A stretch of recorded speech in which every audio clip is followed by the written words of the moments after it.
Napaka-bless natin sa umaga na ito dahil isa tayo na naimbitahan ng napakabuti, napakasipag, walang iba kundi si Vicey. Bayan mga kabarangay, naalala niyo po ba ako? Yung Alimango. Alimango girl. Yes. Yes. Alimango girl na nabutan ni Daddy Frankie na nagtitinda sa may Long Beach ng Alimango. Hindi ganoon kadali, di ba? Hindi ka naman nila pahihiramin kung wala silang nakita na may panimula ka, di ba? So, paano mo na i-manage yun ngayon? Saan ka kumuha ng mga chef?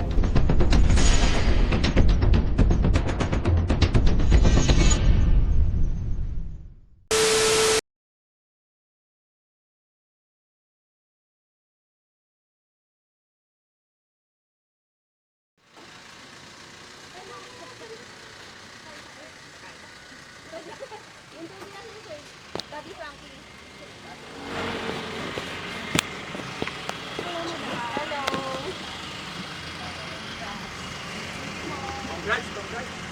God bless po.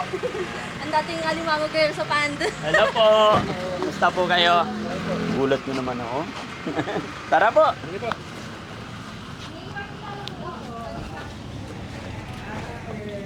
Ay po! Siya yung naka-ano sa akin dati sa fish pan. Ang Alimango girl. Hello, sir. Siya yung nagbansag sa akin. Okay na po. Kumusta po kayo, sir? Nabutan niya akong nanguhuli ng crowd. Ang crush. Okay. Hello. Ang Nang ganda. naka-swimsuit. Charot. Ang galing. Dito na siguro tayo. Asan po kayo? Saan po kayo galing? Ay, Sa Makati po. Makati pa. saan kaya ito? Pero nakapunta namin kayo before dito sa Kabuk. Yung first time po. First time po. Hindi sila na year dito. Sige lang, kahit saan mo kami. Dito, kain po tayo. Oh, sige po. Tara. Iyon, mga kababayan, mga kabarangay, isang mapagpalang araw, umaga sa atin lahat. And syempre, napaka-bless natin sa umaga na ito. Dahil isa tayo na naimbitahan ng napakabuti, napakasipag, walang iba kundi si Vicey. At syempre, sa mga hindi nakakaalam or sa mga hindi pa nakakapanood nung una nating makilala si Vicey, is na-meet natin siya sa kanyang parisan dito sa highway. Hindi ko na. Saan lugar yon? Noveleta lang din. Nobilita lang din.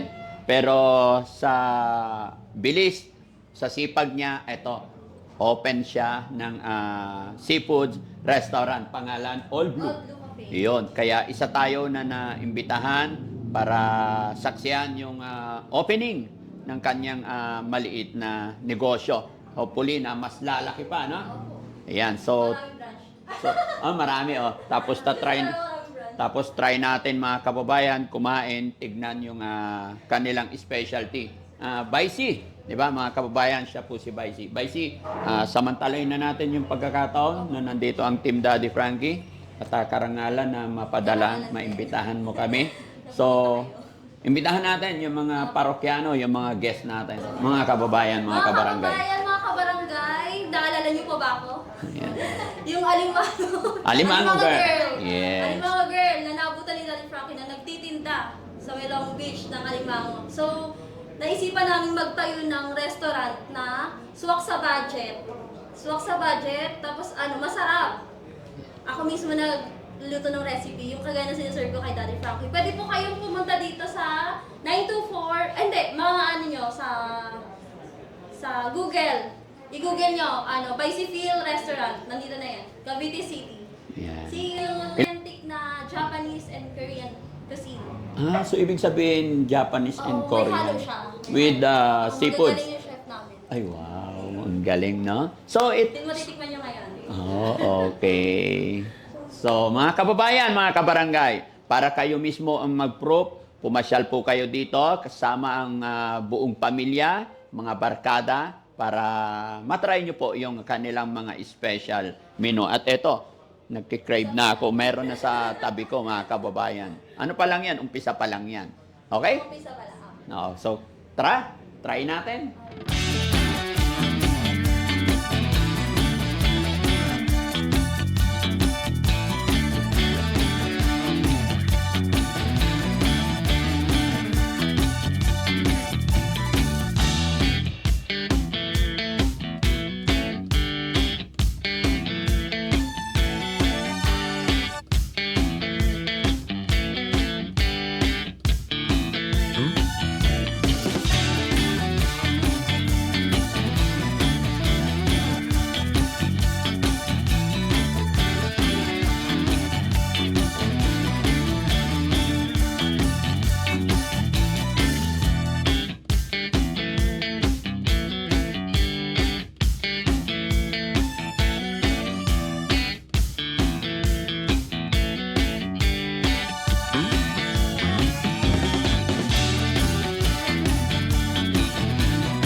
Vicy, thank you so much sa invite mo.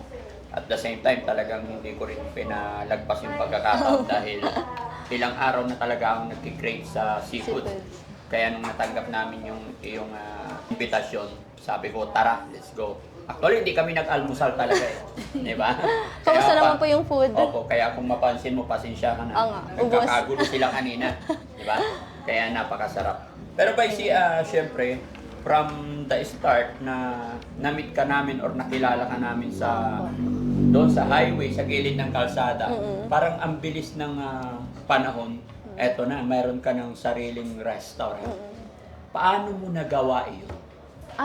Di ba meron kaming fish pan? Oo. Meron talaga kaming Chinese sila, yung mga kumukuha ng mahal kasi binibili nila. So pinapalaki namin sila. Doon nag-ipon ako, tapos samahan lang ng dasal. Tsaka utang sa bangko. Okay. Yun, pinuhunan ko. Yun, kailangan lang dumiskarte sa buhay. Pero syempre, di ba, marami tayong mga kababayan, marami tayong, syempre sa hirap ng buhay ngayon, kahit sabihin nating nag-loan or what, syempre hindi ganoon kadali. Di ba? Hindi ka naman nila pahihiramin kung wala silang nakita na panimula ka. Di ba? So, paano mo na i-manage yun ngayon?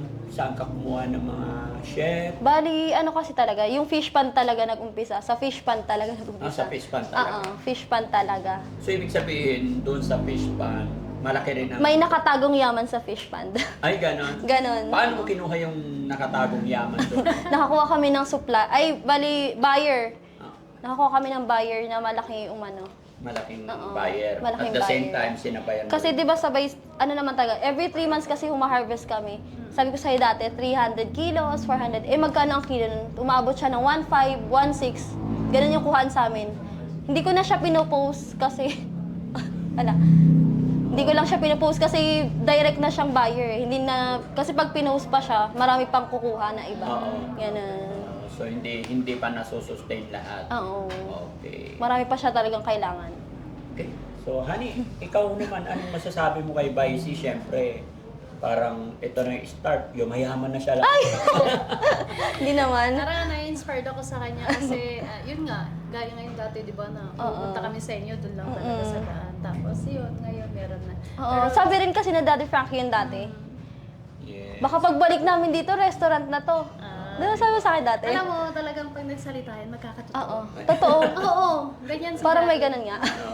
Para siyang may, pag nagsalita Oo. siya, talaga magkakatotoo. Hindi, simula din kasi nung na-vlog ako ni Daddy Frankie, gumaan yung buhay ko. I mean, kahit anong itinda ko, pumapatok siya. Wow. Ganun. Pumapatok talaga. That's coming from our God, no? Talagang blessing Siya, yan. blessing.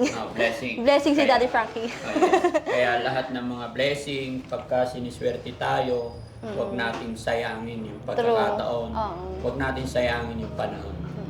Yung mga blessing na dumarating, pakaingatan, Palaguin pa. mamahalin, pagyamanin. Yes, paglaguin natin. Tsaka, at least, nakikita ko naman sa'yo na napaka-approach mo sa mga client natin, sa mga guest natin. Thank you. Sana hindi ka magbago. Oo. Sana kahit dumating yung time na mayaman ka na, kaibigan mo pa rin. Sana. Na? Sana yung maman. Yes, walang imposible basta lagi lang tayo mag-pray. No? So yun mga kababayan, mga kabarangay, muli po inaanyayahan namin kayo. I-try nyo rin po yung mga nagkikrave sa seafoods. Napakasarap po. At saka meron pa silang mga yung mga maki-maki. No? Japanese Korean cuisine. Iyon. Japanese, Korean cuisine. Pinaghalo na nila. Kaya Oo. kung ano man yung Cravings ninyo, nyo, nandito na lahat. nandito na lahat. No? So, si Vicy, invite mo sila at sabihin mo rin yung complete address para hindi sila mahirapan Sige, sige. hanapin to. Hello mga kababayan!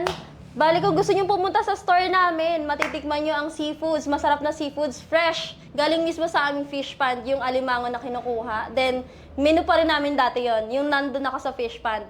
Makikita nyo siya sa 924 Manila Cavite Road, Dalahican, Cavite City. Pero i-search nyo sa Google, Vicy Phil Restaurant. Kasi dating buffet to, nag-buffet din ako. At saka isa pa mga kababayan, kung bakit binabalik-balikan din ng parokyano dahil sa diskarte ni Vicy na pag mga kumakain daw, siya rin ang nagsiserve and Pwede. then sinasayawan pa daw nila. hawak ang beat. Ay, hawak po ang beat. Baisi, pwede bang sampulan mo rin kami? Bali sabay-sabay tayo. Hindi, ikaw lang muna. Sabay-sabay tayo. Busy siya kanina mga kababayan kasi kung makikita nyo hanggang sa labas maraming guests. Pero kahit tapos na kami, pagbibigyan tayo siguro ni Baisi. Oh, Paano nga yun? Paano nga yun? Tugtog yan. Okay po. Tatayo si Ma'am dito.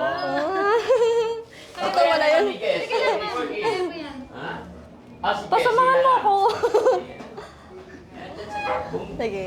Dalawa sila, oh. Maganda na yung waitress natin, mga kababayan. Boss pa yan ha. Take note, sorry ha. Boss pa yan. Nako eh, nako.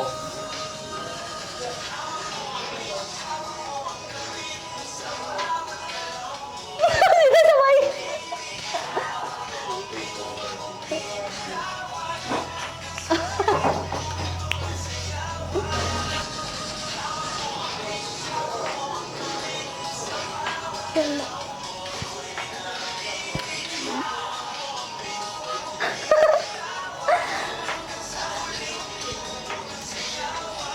So angry.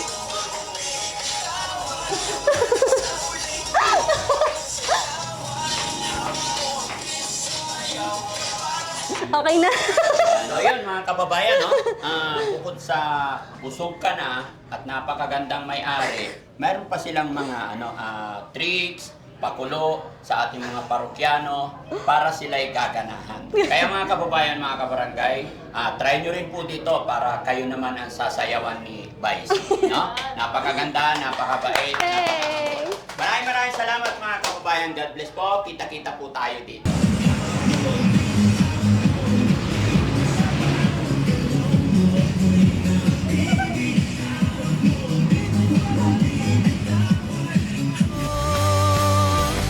Daddy Frankie, hanggang sumalong ng mga luwang di mo na kayang itago.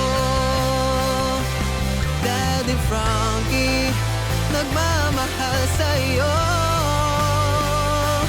Daddy Frankie.